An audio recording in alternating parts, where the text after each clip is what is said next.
Here's what's coming up on your horizon. Well, born in Okemah, Oklahoma in July of 1912, singer-songwriter Woody Guthrie had a way of painting pictures with his ballads of a country he dearly loved, despite some of the injustices he often sang about. Today, his musical legacy includes hundreds of political, traditional, and children's songs highly regarded for their simple yet progressive messages. Today, we welcome home a native son and an American treasure. Stay with us for Oklahoma Horizon. Oklahoma Horizon is made possible by the Oklahoma Department of Career and Technology Education. Oklahoma's investment in career tech provides more than nationally recognized technology education and training. It produces solid financial returns for the state's economic future. Oklahoma Career Tech, elevating our economy. And the Oklahoma Department of Agriculture, Food, and Forestry, helping good people grow good things. And now, from the Career Tech Studios in Stillwater, here's your host, Rob McClendon. Hello everyone, thanks for joining us here on Horizon. Well, this land is your land, this land is my land, this land was made for you and me. Words straight out of the beloved Woody Guthrie song that some have even suggested would be an appropriate and easier sung national anthem. What is amazing about that song is that in reality, it's a protest song written in reaction to the Great Depression when folks were unable to find work and many were even going hungry. And it was this pointed political criticism that for decades had many people hold Woody Guthrie's music at arm's length, even here in his own state. Joining me now is our Keela Kellen. Well, Rob, when Woody Guthrie recorded This Land Is Your Land, he was 32 years old and already famous. Guthrie left his birthplace of Okemah in his late teens, traveling from Oklahoma to California with migrant workers, writing ballads about their hardships during the Dust Bowl. Throughout his life, Guthrie sang about his home state, but never moved back until now. Eager to wait in line to see the new Woody Guthrie Center, people came from all over to remember a man whose music still lives on today. I've been singing Woody's songs since the 60s, and I think Woody's voice is a voice that we need to keep listening to. He has said so many things about subjects that are relevant today. Immigration, greedy bankers, taking care of our land, taking care of our people. So Woody's voice needs to be heard. Carolyn Johnson is a volunteer at the Woody Guthrie Center and is passionate about the message Woody's life portrayed, and says that Woody wrote about the American experience, and she is proud that he is one of Oklahoma's own. The kids need to know about Woody. The new generations coming up need to know about Woody. Which is exactly what the new Guthrie Center in Tulsa intends to do. We need to keep listening to Woody, and it's so exciting to have it here in Tulsa. Celebrating a life and a legend in a way that will live on for years to come.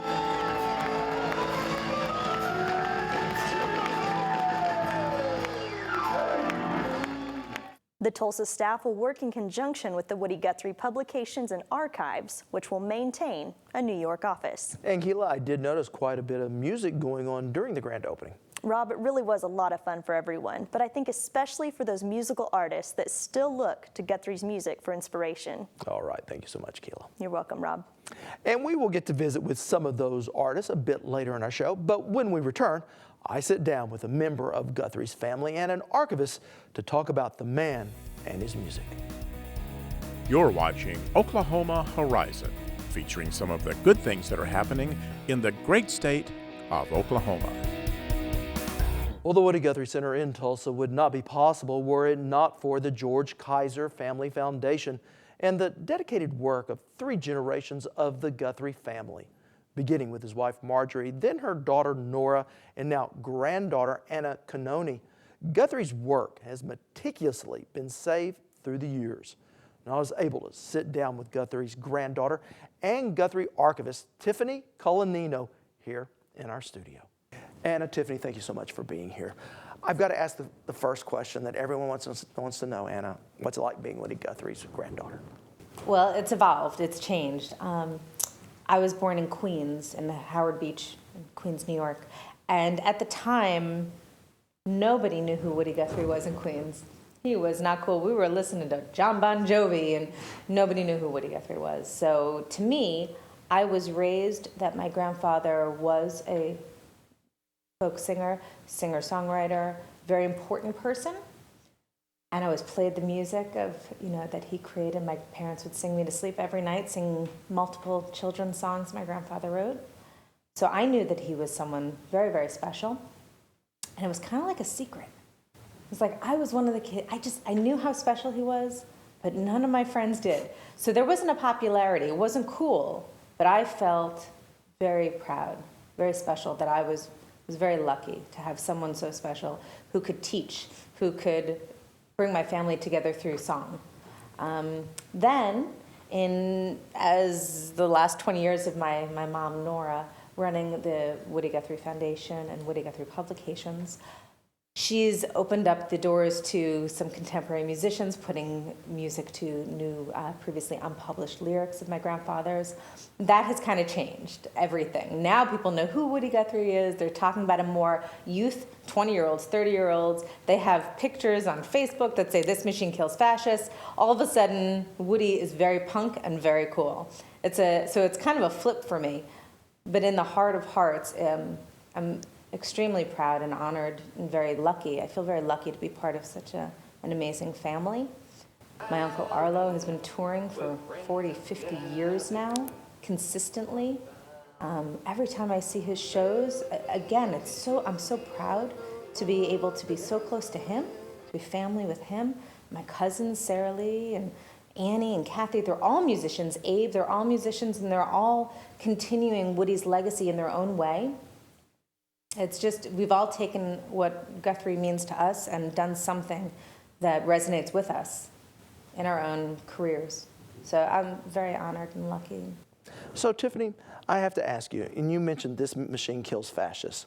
How did that evolve as an archivist? What do you know about that? What about This Machine Kills Fascists? Yes. So Woody would write on his guitar, "This machine kills fascists," or he'd write it on a little piece of wood and stick it to his guitar.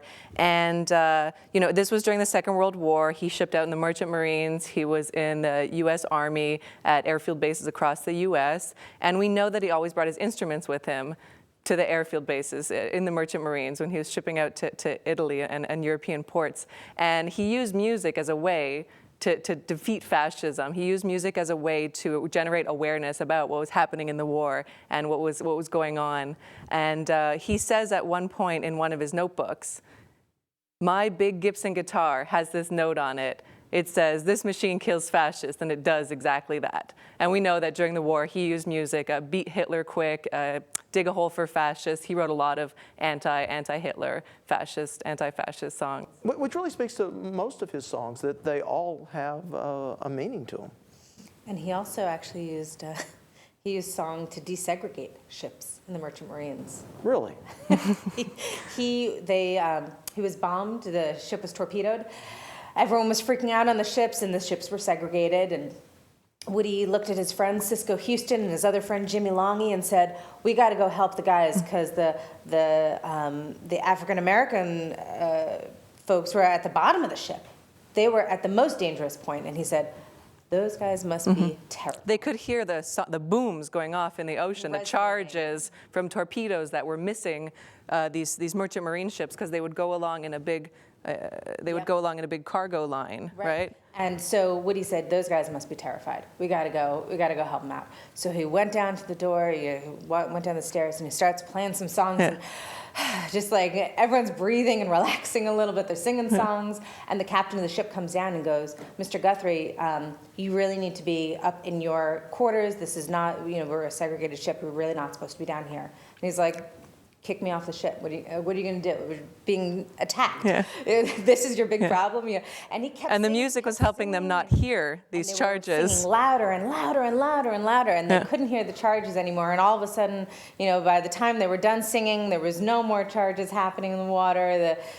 The torpedoes were done, and everyone, went along their merry way. But he He desegregated a ship in World War II. And As through safe as song. you could be in Yeah. the North Atlantic during World War II. Through Yes. song. What a special moment. Yeah, Jimmy Longy wrote this book called Woody, Cisco, and Me, and it's all about the time that Woody spent in the Merchant Marines, and shipping out 3 times on 3 different ships. It's one of the best books on Woody. You really get to have a genuine sense of who Woody was, what he was fighting for, and why he was fighting for it. And it's things like desegregation. You know. Now you mentioned desegregation. Was Woody Guthrie, was he ahead of his times in social issues of the day?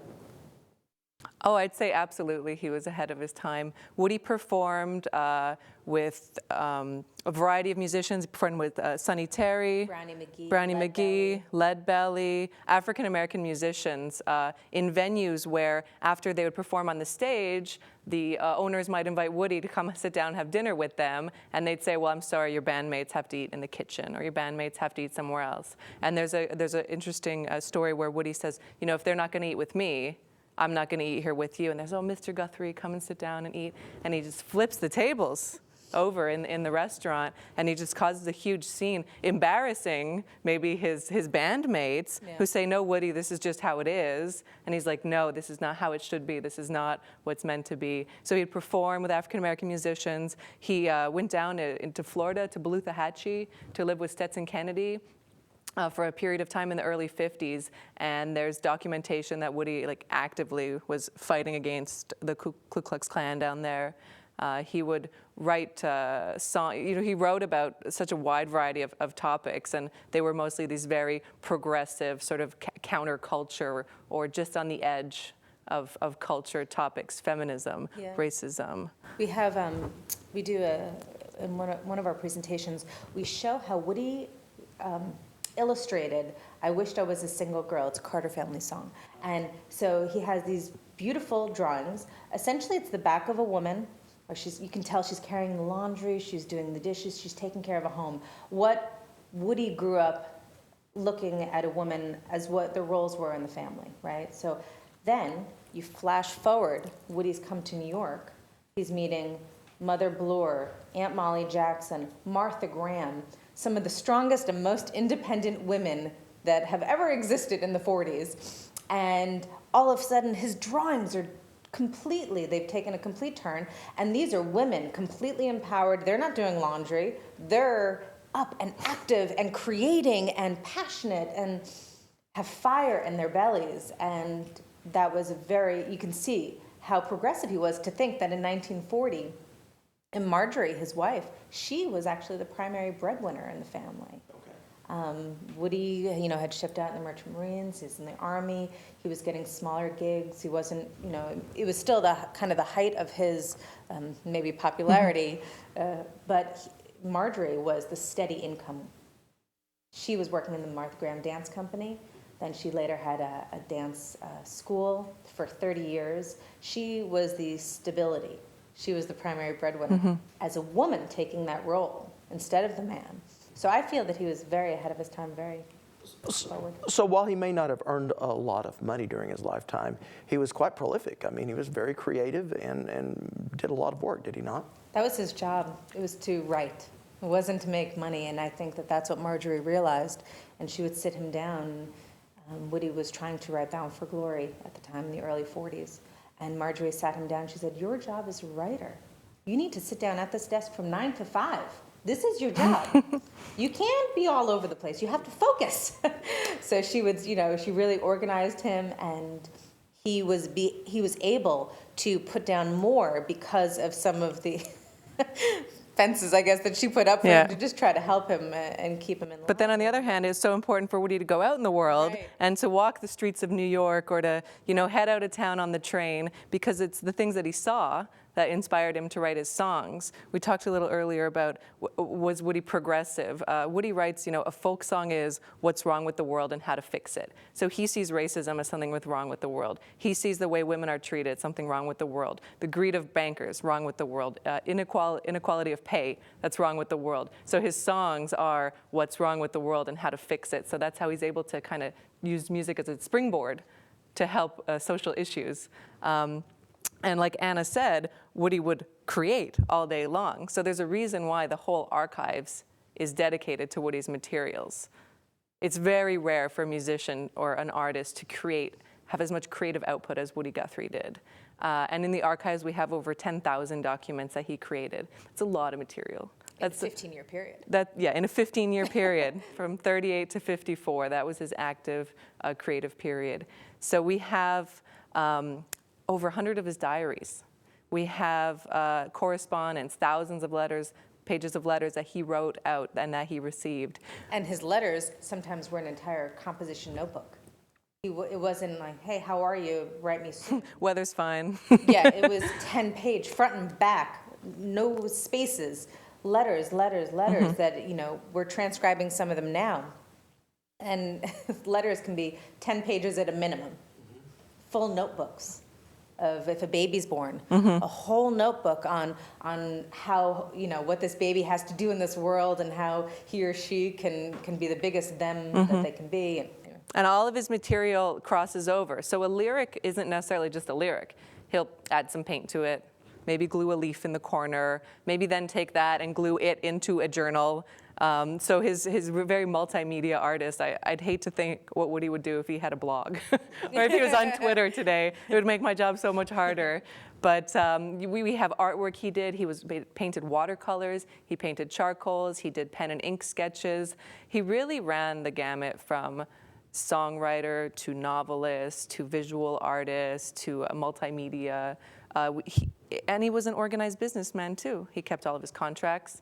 He kept all of his forms. He kept all of his records. His rent receipts. His rent receipts, guitar receipts, his electricity bill. And he kept all that stuff. So he's very organized in some aspects and extremely prolific, extremely creative. Yeah.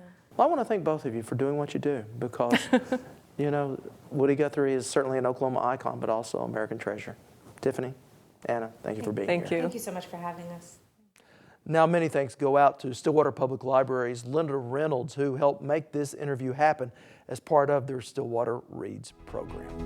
Now, if you'd like to learn more about Woody Guthrie and the political climate he grew up in, we have a feature on our website about the growth of populism in early Oklahoma.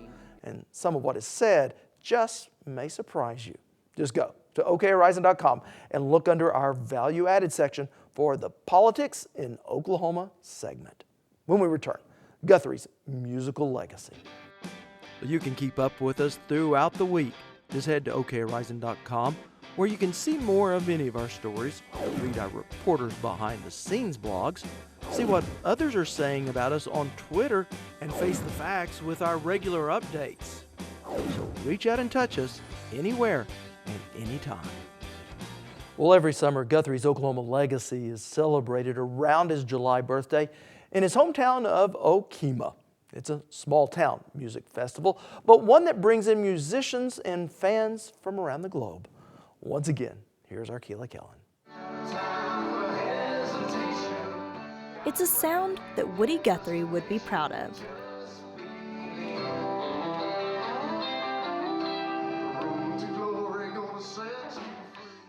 From a son paying tribute to his father,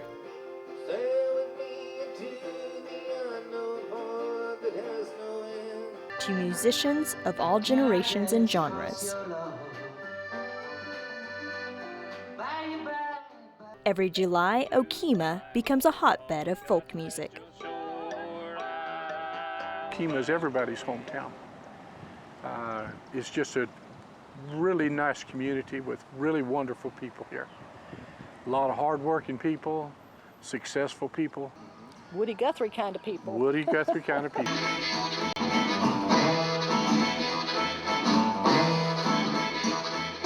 Well, of course, Woody was a child of the Oklahoma Dust Bowl and the Oklahoma, the nationwide depression.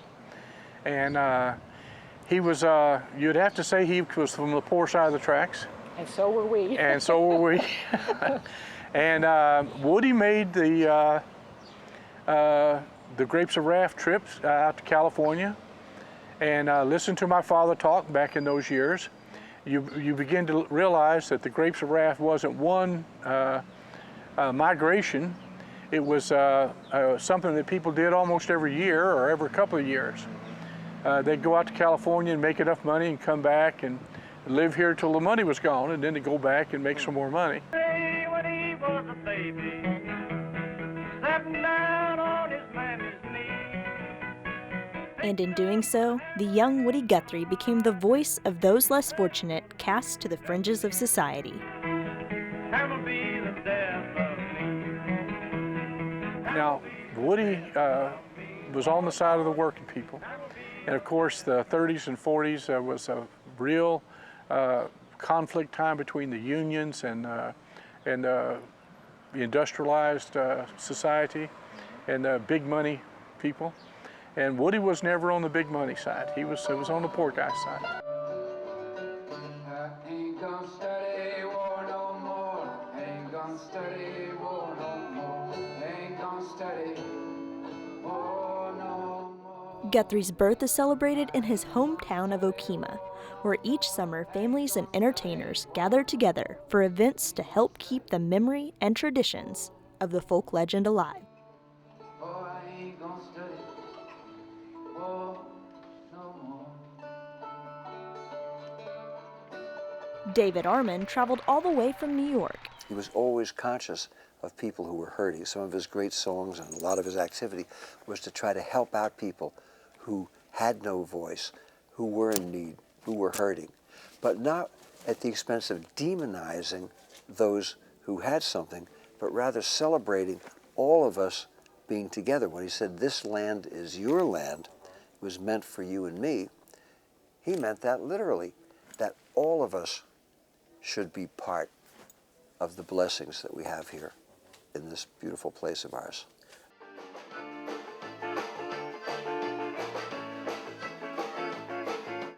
The love of music. That's why everybody comes here.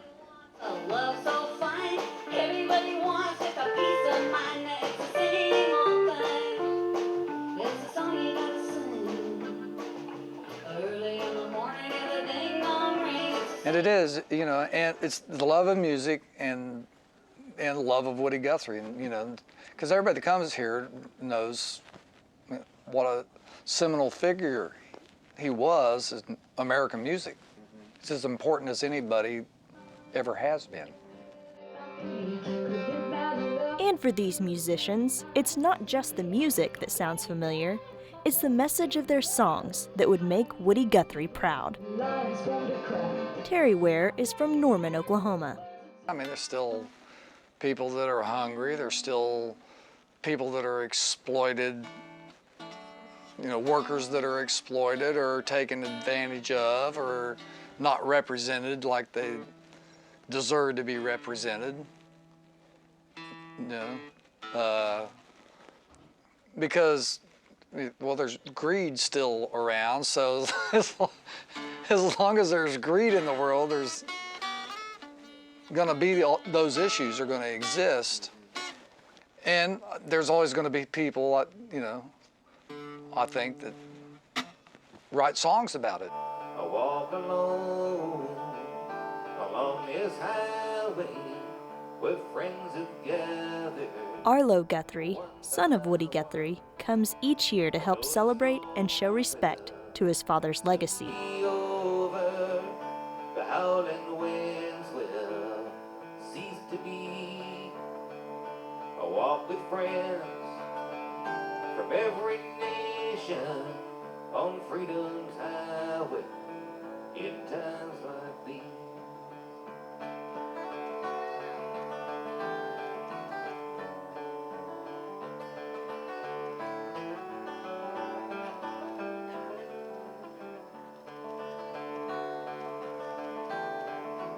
An event that honors not only a life and a legend, but most importantly, strives to keep the music playing.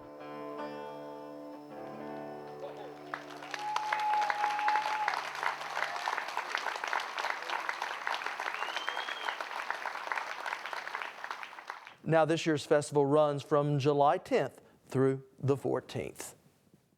We live in a global economy. Next time on Oklahoma Horizon, we visit some Oklahoma businesses, both small and large, with international roots. We are a global company, but we are working locally. We are working in our different marketplaces. We want to be close.